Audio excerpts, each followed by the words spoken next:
چیدہ چیدہ مکان نظر آتے تھے، وہاں اب شاندار فلک بوس عمارتیں کھڑی ہیں، اور پوری دنیا کے سیاح اور بزنس مین جن کی ترجیح لندن، پیرس اور نیو یارک ہوا کرتے تھے، اب دبئی کا رخ کرتے نظر آتے ہیں۔ متحدہ عرب امارات اور دبئی۔ متحدہ عرب امارات دراصل 7 ریاستوں Dubai, Abu Dhabi, Sharjah, Al Quwain, Ras Al Khaimah, Ajman اور الفجیرہ کا وفاق ہے جس کا دارالحکومت ابوظہبی ہے۔ تاہم جب بھی متحدہ عرب امارات کا ذکر آتا ہے تو سب سے پہلے ذہن میں نام دبئی کا ہی آتا ہے، اس لیے متحدہ عرب امارات کی بات دراصل دبئی کی بات ہے۔ اگرچہ ابوظہبی، شارجہ، راس الخیمہ اور دوسری ریاستوں کا بھی اپنا مقام ہے، لیکن دبئی بس دبئی ہے۔ پہاڑ کی جن چٹانوں کو تراش کر یہ غار بنائے گئے ہیں وہ خشک پہاڑ ہیں۔ ان غاروں کی ترتیب اور تراش میں معماروں نے کمال دکھایا ہے۔ چٹانوں کو کاٹ کر 2 منزلہ اور 3 منزلہ عمارتیں تیار کی گئی ہیں۔ ایک ہی چٹان سے 2 منزلہ اور 3 منزلہ عمارت کے چھت، پیلپائے، دلان، حجرے، سیڑھیاں اور دیواروں کے ساتھ ساتھ بڑے بڑے بت بنانا آسان کام نہیں۔ ان سنگ تراشوں کا سب سے بڑا کمال یہ ہے کہ انہوں نے نہایت کامیابی کے ساتھ یہ اندازہ کر لیا کہ چٹان میں وہ عمارت کھودنے والے ہیں وہ اندر سے ٹھوس اور دراڑ کے بغیر ہے۔ ان عمارتوں کے کمرے بھی اس قدر وسیع ہیں کہ ان میں 1000 سے زیادہ آدمی ایک ساتھ بیٹھ سکتے ہیں۔ تمام عمارتوں میں 2 طرفہ زینے تراشے گئے ہیں جن پر 4-5 آدمی بیک وقت ایک ساتھ چڑھ سکتے ہیں۔ اسی سے باقی عمارتوں کی وسعت اور عظمت کا اندازہ ہو سکتا ہے۔ ان میں ہوا اور روشنی کا بھی انتظام تھا۔ صرف چند کمرے ایسے ہیں جنہیں تاریک کہا جا سکتا ہے۔ ان غاروں میں بے شمار تراشیدہ بت ہیں جن کی ساخت بتاتی ہے کہ اس زمانے کے سنگ تراش اپنے فن میں کس قدر ماہر تھے۔ بعض بت بہت بڑے لیکن طبعی تناسب کے لحاظ سے کاریگری کے بہترین نمونے ہیں۔ سب سے زیادہ بت بدھ، مہادیو اور پاربتی کے ہیں۔ مشہور ہے کہ مہادیو سب سے پہلے انہی پہاڑیوں پر ظاہر ہوئے تھے اور اپنی بیوی پاربتی کے ساتھ یہاں رہا کرتے تھے۔ ماہرین آثار قدیمہ کا خیال ہے کہ ایلورا کی عمارتیں کسی ایک زمانے میں تعمیر نہیں ہوئیں بلکہ مختلف زمانوں میں ایک طویل عرصے یعنی صدیوں کی محنت اور صبر و استقلال کا نتیجہ ہے۔ پیٹرا، آرڈن کا قدیم شاہراہ جو ایک دور افتادہ وادی میں واقع ہے۔ یہ قدیم عجوبہ کئی صدیوں سے بیرونی دنیا سے پوشیدہ تھا۔ یہ ریت کے پہاڑوں اور پتھریلی چٹانوں کے درمیان گھرا ہوا ہے۔ کہا جاتا ہے یہ ان جگہوں میں سے ایک ہے جہاں حضرت موسیٰ حمزہ نے ایک چٹان پر اپنا عصا مارا اور وہاں سے پانی نکلا۔ بعد ازاں ناباتین نامی ایک عرب قبیلے نے اسے اپنا دارالحکومت بنایا اور اس دوران یہ مصالحوں کے لیے ایک اہم تجارتی مرکز بن گیا۔ اس کے علاوہ یہاں دبئی پوری دنیا میں سیر و تفریح کے لحاظ سے ایک مرکز کے طور پر جانا جاتا ہے۔ دبئی جانے سے پہلے دبئی شہر کے بارے میں 7 معلومات جو آپ کو معلوم ہونی چاہئیں۔ دبئی شہر کے بارے میں 7 معلومات جو آپ کو معلوم ہونی چاہئیں، ان میں سے ایک یہ ہے دبئی کے وزٹ کے لیے اکتوبر اور اپریل کے درمیان ہلکے اور خشک 2 موسم ہے۔ اکتوبر اور اپریل کے مہینوں میں جو سردیوں کے موسم کے طور پر جانے جاتے ہیں، ان مہینوں میں شہر کا نیلا آسمان اور ساحل سمندر کی عمدہ صورتحال دیکھنے کے قابل ہوتی۔ یہ بارش کا موسم بھی ہے، لیکن بارش کے طوفان عام طور پر زیادہ دیر تک نہیں چلتے ہیں، اس لیے پہلوؤں کو آپ کی سفری تاریخوں پر اثر انداز نہ ہونے دیں۔ اسپورٹس کی دنیا کی ایک نامور کھلاڑی نے جب برج خلیفہ کی آخری منزل پہ جا کے کہا کہ hi mom I am at top of the world, hi mom میں دنیا کی چوٹی پر، تو وہ صرف برج خلیفہ کی اونچائی کی بات نہیں کر رہی تھی، یہ اونچائی دبئی کی بھی تھی جو بہت ہی تھوڑے عرصے میں ترقی کرتے کرتے برج خلیفہ بن گیا ہے اور اس میں مزید منزلوں کا اضافہ ہوتا جا رہا ہے۔ دنیا کی سب سے اونچی بلڈنگ ہونے کی وجہ سے مشہور اشتہار بنانے والی کمپنیاں برج خلیفہ پر اشتہار بناتی ہیں، لیکن اس سے پہلے کسی ملک نے اتنے کم برسوں میں اتنی زیادہ ترقی بھی تو نہیں کی۔ صرف 30 سال پہلے تک جہاں صرف دھول اڑتی نظر آتی تھی وہاں اب دن کی اعلیٰ ترین سڑکیں اور جدید ترین میٹرو چلتی ہوئی دکھائی دیتی ہے۔ جہاں ایک 2 منزلہ ان ریاستوں کو 1 دسمبر 1971 کو برطانیہ سے آزادی ملی تھی اور اگلے ہی دن یعنی 2 دسمبر کو 6 ریاستوں نے ایک وفاقی اتحاد بنا لیا تھا۔ 7ویں ریاست راس الخیمہ 10 فروری 1972 کو اتحاد میں اس وقت شامل ہوئی جب ایرانی کی بحری فوج نے آبنائے ہرمز میں کچھ جگہوں پر یہ کہہ کر قبضہ کر لیا کہ یہ اس کی ملکیت ہے۔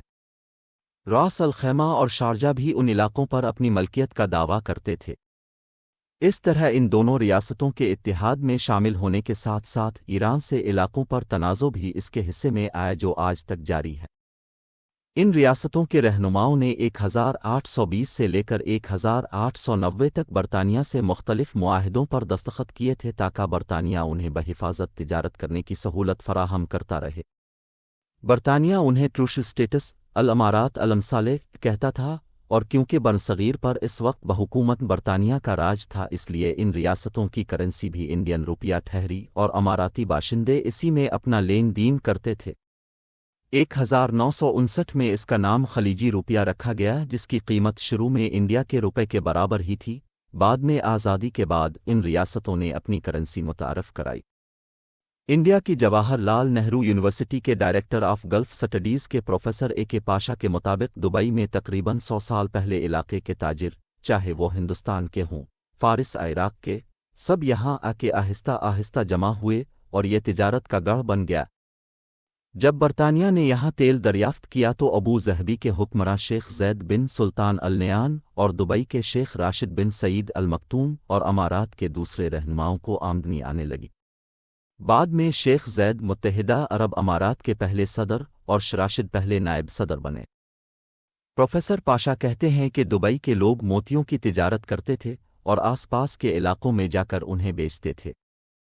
اسی طرح دوسرے تاجر بھی یہاں آتے اور اپنی اشیاء بیچتے۔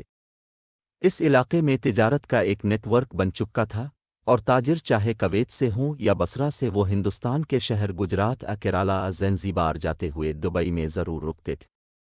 موتیوں کی تجارت سے اماراتی باشندوں کو بہت فائدہ ہوا، لیکن جب جاپانیوں نے مصنوعی طریقے سے موتی بنانے کا طریقہ دریافت کیا تو آہستہ آہستہ اماراتی موتیوں کی مانگ کم ہونے لگی اور یہ صنعت سکڑتے سکڑتے تقریباً ختم ہو گئی۔ تیل کی دریافت کے بعد بہت سے اماراتی باشندوں نے موتیوں کی صنعت کو چھوڑ کر تیل کے سیکٹر میں تجارت شروع کر دی، اور جب 1971 میں انہیں برطانیہ سے آزادی ملی تو اس کے بعد تیل کی پیداوار اچانک بڑھ گئی جس سے علاقے کی معیشت کو بھی سہارا ملا۔ دبئی تجارت کا گڑھ بن گیا۔ فلم کی کہانی جو بھی ہو، دبئی چلو نے پاکستان اور انڈیا کے عوام کو ایسی راہ دکھائی کہ اب بھی متحدہ عرب امارات میں سب سے زیادہ تعداد میں انڈین اور پاکستانی ہی رہتے ہیں۔ سنہ 2021 میں کیے گئے مختلف جائزوں کے مطابق متحدہ عرب امارات کی کل 90,99,000 کی آبادی میں تقریباً 28 لاکھ انڈین اور تقریباً 13 لاکھ پاکستانی ہیں، جو کہ کل آبادی کا تقریباً 40% بنتا ہے۔ جس ملک میں 1979 کے 80 تک دھول اڑتی تھی، جہاں صرف 1 یا 2 سٹوری کے گھر ہوتے تھے جنہیں مقامی طور پر گراؤنڈ+1 اور گراؤنڈ+2 کے اپارٹمنٹس کہا جاتا تھا، اب وہاں پوری دنیا کی تقریباً 200 کے قریب قومیتیں آباد ہیں۔ آخر اس کی کیا وجہ ہے؟ دبئی میں جس کسی سے بھی پوچھیں تو جواب ملتا ہے کہ یہ دبئی اور ابو ظہبی کے حکمرانوں کی ویژن کا نتیجہ ہے۔ انہوں نے آزادی کے فوراً بعد ہی فیصلہ کر لیا تھا کہ ملک کو کہاں لے کر جانا ہے۔ دبئی میں ویژن شیخ راشد کا تھا جسے شرمندہ تعبیر شیخ محمد نے کیا، اور یہ عمل ابھی بھی جاری ہے۔